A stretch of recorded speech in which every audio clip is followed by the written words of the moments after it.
talabasi Umurva Mahliyoman. Bugungi video darsimiz logopediya fanidan. Mening mavzuyim dizartriya nutq buzilishini o'rganish, ilmiy nazariy asoslari. Bunda 3 ta rejamiz yaratilgan. Birinchi rejamiz dizartriyaning kelib chiqish sabablari va patogenezi. Ikkinchisi dizartriya turlarining ilmiy tasnifi va ularning belgilari. Uchinchisi dizartriya tashxisi, korreksion yo'nalishlarining ilmiy asoslari. Bu markaziy va periferik nerv tizimining organik shikastlanishi natijasida nutq apparatining innervatsiya qiluvchi nervlar faoliyatining buzilishi sababli nutq talaffuz, ritm, temri kabi komponentlar buzilishi bilan kechadigan nutq nuqsondir. Bunda nutqning motor mexanizmi eng ko'p zarar yetgan bo'ladi.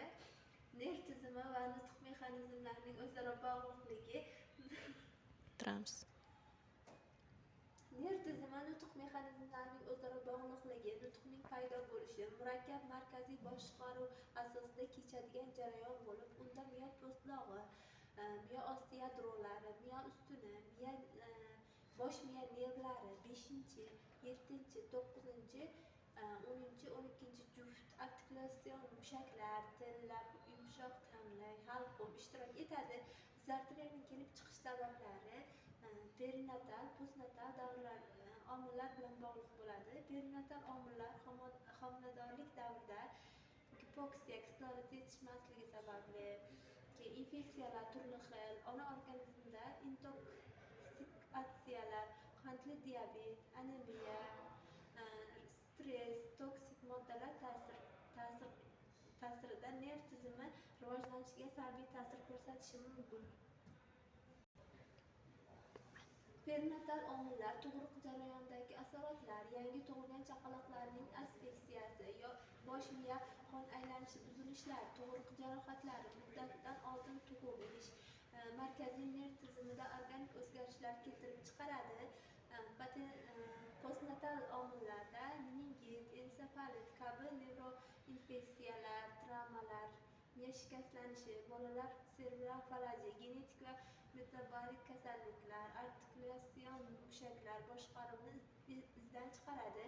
Patogenezi nutq mexanizmlari buzilish darajasi joyiga qarab belgilanadi. Mushak tonusining buzilishi, gipes yoki gipertonus, spazmlar, mushaklarning sekin yoki patogenezi. Patogenez nutq mexanizmining buzilish darajasi joyiga qarab belgilanadi. Mushaklar tonusining buzilishi, giper yoki gipotenus, spazmlar. Dizartriya nutq komponentlarining buzilishi, artikulyatsiya, til, lab, yumshoq tangli, harakatda cheklanish, tovushlarning noto'g'ri shakllanishi, potensiya, bo'g'im, hiqildoq, past ovoz. Tibbiy pedagog, integratsiya, nevrolog, psixolog, massajchi, logoped hamkorligi asosiy o'rinda turadi. Artikulyatsiya mashqlar, til, lab, mushaklarni harakatini oshirish, masalan, soatcha, arslon, tabassum, tilni cho'zish mashqlarini bajarish orqali nutq nafasni rivojlantirish, paxta puflash, sham puflash, uzun nafas chiqarish mashqlari, ovoz chiqarish mashqlari, unli tovushlarni cho'zish, mashqni intonatsiya ustida ishlash. Tizimning organik shikastlanishi natijasida nutq apparatini innervatsiya qiluvchi nervlar, turli xil nervlar faoliyatining buzilishi sababli nutqning talaffuz, ritm, temr, nafas kabi komponentlar buzilishi bilan kechadigan nutq nuqsondir. Bunda nutq motor mexanizmi eng ko'p zarar yetgan bo'ladi. Nutq nerv tizimi va nutq mexanizmlarining o'zaro bog'liqligi nutqning paydo bo'lishi murakkab markaziy boshqaruv asosida kechadigan jarayon bo'lib, bunda miya po'stlog'i, po'stloq osti yadrolari, miya ustuni, bosh miya nervlari 5-7-9-10-12 juft artikulyatsion mushaklar, til, lab, tanglang, halqum ishtirok etadi. Dizartriyaning kelib chiqish sabablari, ya'ni etiologiyasi perinatal omillar, postnatal omillar bilan bog'liq bo'ladi. Perinatal omillar homiladorlik davrida gipoksiya, ya'ni kislorod yetishmasligi natijasida yuzaga keladigan jarayon hisoblanadi. Infeksiyalar turli xil, qizamiq bo'lishi mumkin. ona organizmidagi intoksiyatsiyalar, qandli diabet, anemiya kabi holatlar kuzatiladi. Stress va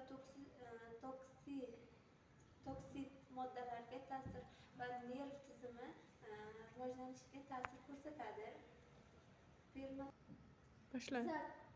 Dizatriyada nutq imkoniyatlari buzilishi, artikulyatsiya, til, lab, yumshoq tamg'ay harakatlaridagi cheklanishlar, tovushlarni noto'g'ri shakllantirish, fonatsiya, bo'g'im, hanqirash, past ovoz, tebranishlarning izdan chiqishi, nafas, qisqa nutq nafas, gap oxirida nafas yetishmaslik holatlari kuzatiladi.